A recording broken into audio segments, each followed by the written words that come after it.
I know you don't smoke. Blaze. I know this. But I'm gonna get you high today.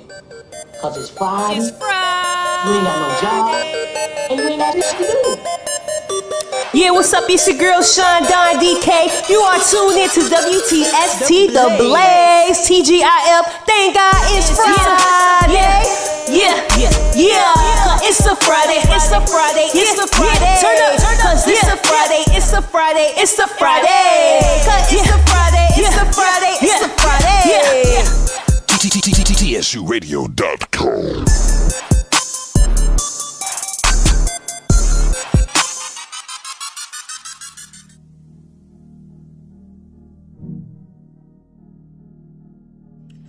All right. You rock with your girl Sean Down. We got Chris James in the building. We definitely about to hop into the hot or flop segment. All right. So Designer, if you don't know Designer by now, he's a crazy, energetic, Red Bull drinking, monster drinking rapper. Acclaimed to be a future wannabe. Yeah, they say he's a future wannabe. Well, guess what? Panda, woo, I got bras in the list. It's number one on the Billboard charts. Chris James, how do you feel about that? Future never had a number one on the Billboard charts. Yeah. Plus, remember when we listened to this song way back in December? Yeah. Did you think that it was going to get this type of success? I thought this was going to be like a trap successful song. I didn't know it was going to be like on the Billboard charts. I could hear it on the radio. I was like, this will be on the radio. And but honestly, I didn't know it was going to get national attention. Yeah, I didn't think it was going to get to number one on the Billboard, definitely. But Yeah. I was like, I could hear this on the radio. I could hear it on the radio. It was popping, but I just thought that's, like, Yo Gotti, some of his songs be popping, but it's not about to be number one on the Billboard chart. So I guess a lot of people feeling the track. Yeah. Me personally, I like his energy when he perform, even though I feel like he do a little too much sometimes. Right. But he be spazzing. he be spazzing. Like he be in his own little world. One time he apparently when he went to go dab, he just like Threw up. vomited. Yeah, he probably was high and drunk that night, allegedly. And doing too much and then throwing his head around. And then got dizzy. Kanye like, bruh, calm down. They said he didn't stop though. He kept it going. You gotta keep going. When you performing, that's like the number one rule. If you fall, if anything happen, you gotta keep going. All right, moving forward to Party Next Door. If you don't know who Party Next Door is, he's an artist signed to OVO. Got some pretty dope music. He write a lot for Drake. He's on Drake's new album, The Views. Party Next Door wrote the song Where. He wrote that for Rihanna in the reference track Lead. And a lot of people is feeling the reference track better than Rihanna. Did you get the chance to listen to the reference track at all? I didn't, no. I listened to it last night and he sounded good. He did. And I could hear what he said. Because, some words I don't know what Rihanna's saying. I just like the whole vibe. I really don't like the song so much just because I can't understand what Rihanna's saying. That's my biggest issue. I'm like, what is going on? Yeah. Well, shout out to Party Next Door. He scored his something, I think he said, a hit with Rihanna. That's like his first hit. So shout out to both of them. I'm feeling the track. Either way, I like Party Next Door. His voice sounded really good on it, but I just like the whole island vibe. So. Whatever. We moving on to Chris Breezy. Chris Breezy released a new mixtape today entitled OHB. Don't know what that stands for, and I've been looking hard to try to figure out what it stands for. I couldn't find it. It comes out today? Yeah, today. He dropped that new mixtape today, the same day as Views.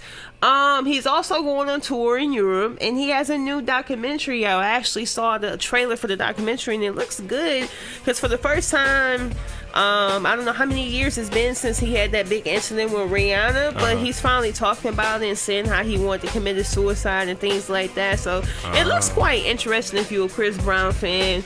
Me, I'm a huge Chris Brown fan, but right now I need Chris Brown to reinvent himself, because his last album, Royalty, it was cool, but it sounded just like Fortune and fame and the mixtapes in between. I'm getting tired of hearing the same sound. Right. So I need to start to hear something a little bit different from Chris Brown. A little bit different. Moving on to Bryson Tiller. Bryson Tiller is a singer from Kentucky.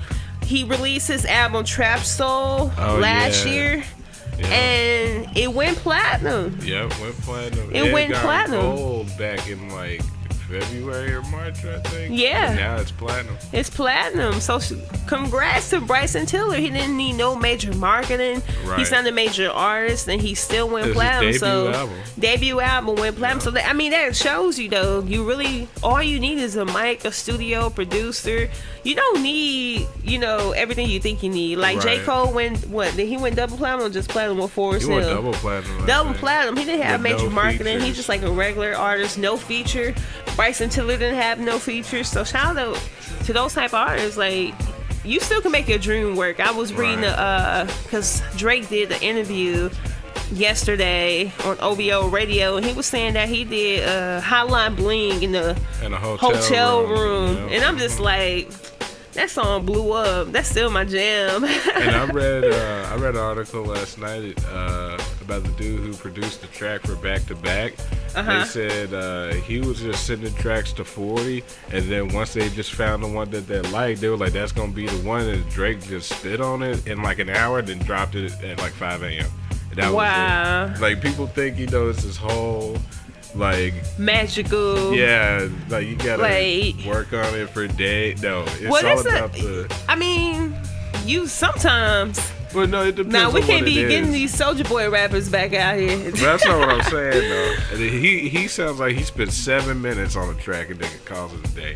But I mean, you put the time and effort into the track that it needs. Maybe it needs a week, maybe it needs 3 hours. I see what you're saying. Like Back to Back, that was something.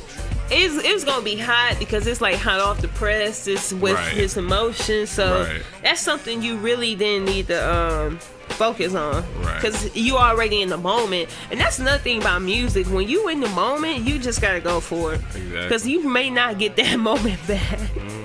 Like, so when something's spanking hot, spanking new, I try to just jump right on it, because I know me, like, once it's gone, then it's just like, oh, I gotta finish this. So, but we definitely, it's some new albums that dropped, Bruce Lee. We definitely gotta shout out ASAP Ferg album, Always Strive and Prosper. Before we go into our top tracks, what is your overall opinion of the album, Chris James?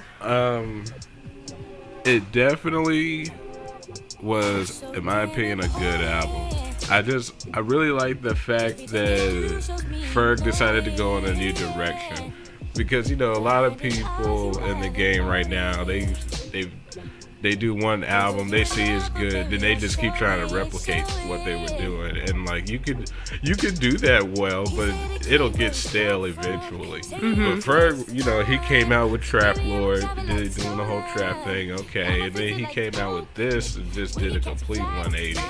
And I was like, okay, it was a much more emotional, like, he was talking about his feelings with women and things like that, and like his experiences and his life growing up. It was like really nostalgic. I like that.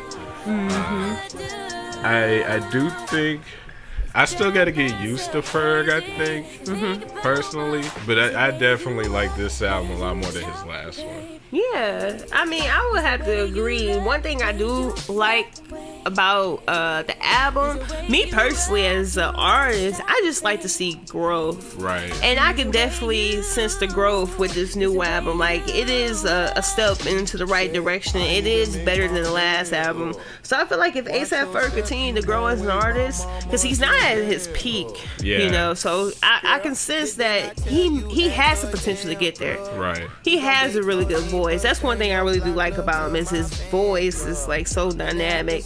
And I just like the fact that I sense growth. Like you said, he did step out of his comfort zone a little bit. Even though he's a little crazy, will kind of do anything.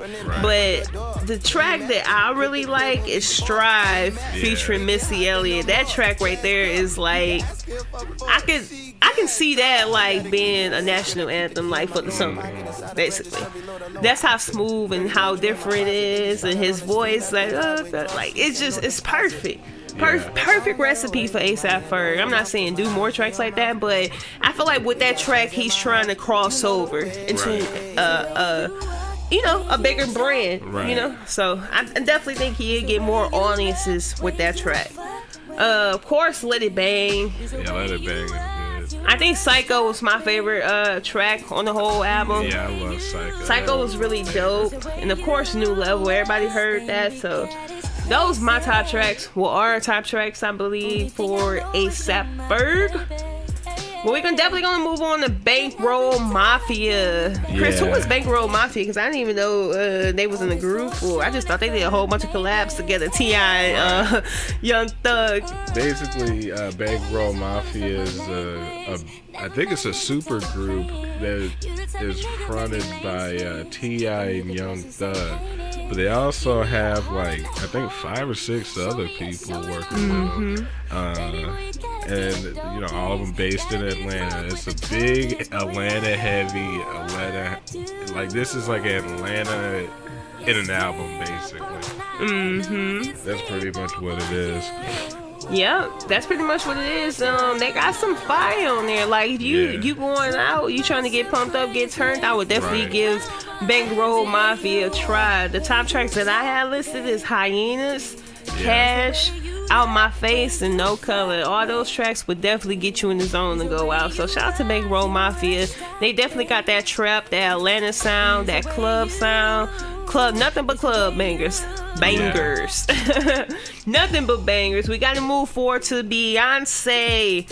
The world stopped this week. Wait, the world stopped, last week because of Prince's death, and then the world stopped again because Beyonce decided to release Lemonade. Right. And she also released a visual album of that, and I heard the visual album was really good. I never got a chance to watch it, but they're saying they're going to send it over to the Emmys. So really? Yeah, that's how good it was. I got to take a look at it. Yeah. But I definitely want to get into the top tracks of the Lemonade. I know everybody know by now. We don't know if it's true. Allegedly, Jay-Z cheated on Beyonce. It's been rumors floating around for years. Really? They said Jay-Z cheated on Beyonce with Rihanna. He cheated on Beyonce with Rita Ora. He cheated on Beyonce with Becky, with the good hair. So that's what a lot of fans is getting from it. And the Beehive, they do not play. Beyonce got some of the crazy fans in the world. Yeah, she really does. Yeah. It's like her fans is her army. Like she don't even have to take up for herself. The fans, they got her back. Right. Exactly. Like Beyonce needs like somebody killed. One of her fans will kill. They would be like, Beyonce girl, I got you. I'm going to go to prison for you. Right. Just put money in my account. But Lemonade. It's interesting. This is not the Beyonce I was expecting.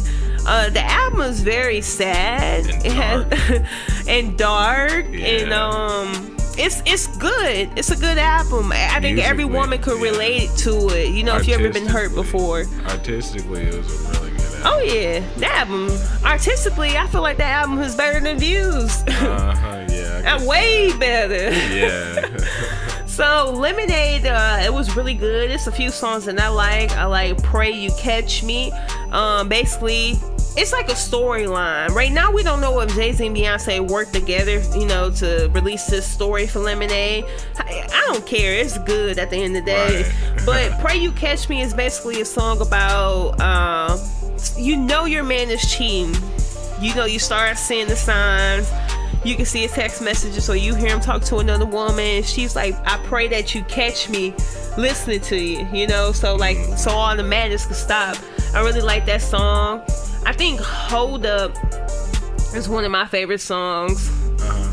When she say, what line did she's like, You're Not With an Average Woman or something. Wait, is that Don't Hurt Yourself? Yeah, that's Don't Hurt Yourself. Oh, my bad. Don't Hurt Yourself is my favorite song. I like Don't Hurt Yourself. That was really Don't Hurt Yourself was really good. I like Sorry. I like 6 Inch and All Night. Yeah. And Forward. Those are like my top Beyonce tracks. So finally, we definitely gotta get to Drake. Drizzy Drake, Views from the 6. How do you feel about, Views? How do you feel about this album? I went ahead and took a listen to it last night. I listened to it twice, actually, just to see. I want to see, like, what type of reaction or feeling would I get from listening to it the second time. It's not the same reaction I got when I listened to If You're Reading This, It's Too Late. Because right away, I was like, this is straight fire. With this album, I'm still trying to feel my way around a little bit. Yeah. I like it. I do like it. I can't say I don't like it. It's just, it's not what I expected. Not saying it hasn't met my expectations. I just thought, I'm glad he changed the title. I just wish he didn't, because Views from the 6, I just had this perception. Right. And now I'm like, yeah. But Chris, what do you think about Views from the 6? Did you get a chance to listen to the whole album yet? No, I haven't finished, but from what I listened to it though, the number one thing that stuck out to me was that Drake is continuing to evolve. That's the one thing that I was able to take from it, especially with that first track. I was like, I had no idea Drake would sound so good with an orchestra. That was dope. That was really like good. Michael Bublé type. Right, exactly. I put a spell on you. And then it went straight into 9, and I felt like 9 was like crazy, like all around crazy. It's not his flow. He ain't really got bars, but the feeling. That's what I think. I think that's the biggest thing about it, and that's why he called it Views from the. What is it? Yeah, it's views. It's views. Well, I mean, in the first place, the reason why he called it Views from the 6, I think this entire album is just about the feeling and the memories and the atmosphere of being from Toronto, because that's what I feel.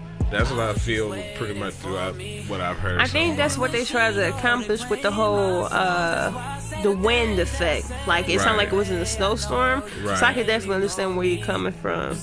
I'll have to listen to it again. Right now, it's not one of my favorite Drake albums. I do like it though. I'm not disowning it. But it's unique.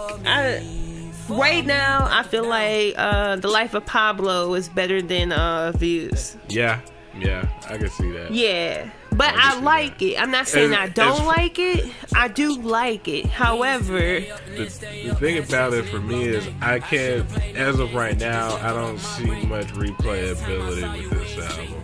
As like with If You're Reading This, It's Too Late, or like Nothing Was the Same. The tracks that I feel that look, I said I don't like. Well, I did say I got like 8 or 10 tracks over here.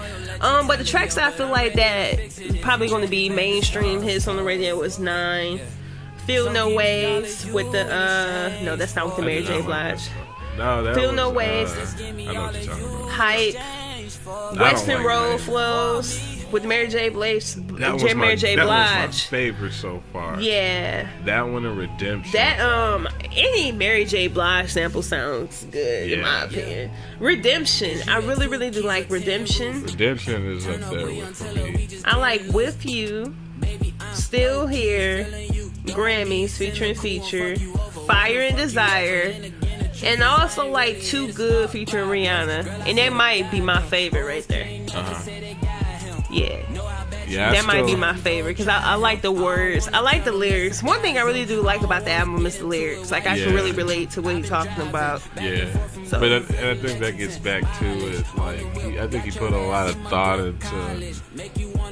No, like I said, you know, it's like it's not him just spitting bars the whole time. It is a lot of singing. But it's really heartfelt. This is a really heartfelt album, and I thought all his albums were heartfelt. I like the first track too.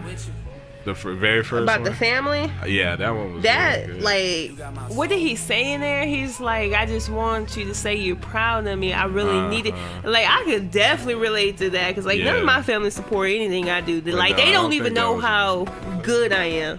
Yeah. You know, they don't know me. Right. Like, and it's a shame. Like my professors or my friends, they be like, you dope. Like you. Right. But my family don't get a chance to experience that side of it. And I invited them, but you know. Yeah. So I love that first track. Yeah. The entire album is. It's solid. It's good. Yeah, I give it a B. I give it a B. Yeah, I give it a right B. now. But I'm pretty sure I'm going to fall in love with the more I keep listening. Like I said, though, it's not something that I see with a lot of replayability. The way that I see this It's album certain songs, though.